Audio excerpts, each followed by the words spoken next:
Welcome to the Civil War Guru Show. My name is Steve Munson, and I am the Civil War Guru. And the day we have in front of us is a famous Missourian. That's right, Missouri. This is alleged he claimed his rank was Major Sam Hildebrand. And what we have in front of you is this CS Pittengill revolver, which is a massive revolver. And it has his name engraved down the backstrap. And I'm gonna pick that pistol up and we're gonna walk over and take a picture of it. But first, let's talk about him just for a second. He was from Missouri, and when the war started out, he ended up with a swamp fox, Jeff Thompson, who also claimed to be a general, but he was a colonel. But this guy was just a wild man. And he was officially, after about a year or so, they called him a bushwhacker. He killed over 20 people. And he went to Texas. He also did one robbery with the big train robbery with Jesse James's gang.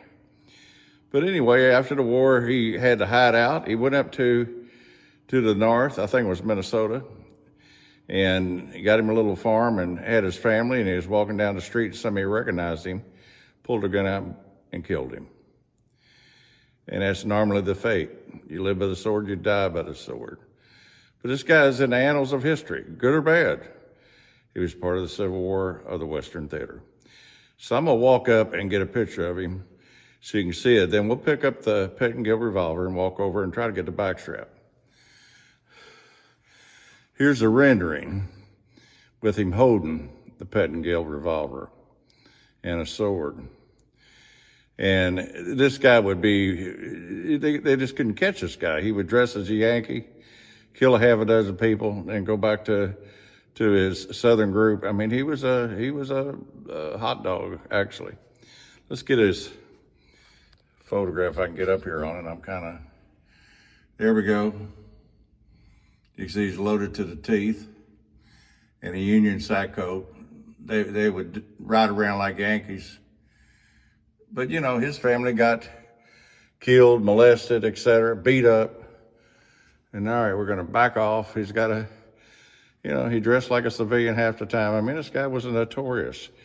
And some people say that the outlaw Josie Wells movie was kind of like, after him, catered after him, went to Texas and did all that crazy stuff.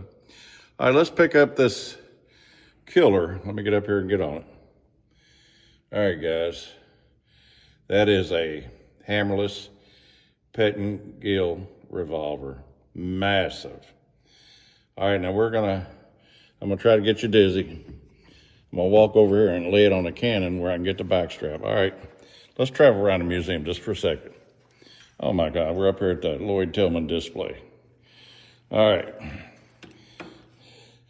now let's roll over here and see if we can pick this name up on the backstrap. I got to get off of it a little bit. All right, let's turn it around a second. Are y'all dizzy yet? If you're not, I'm going to keep on working on it. There we go.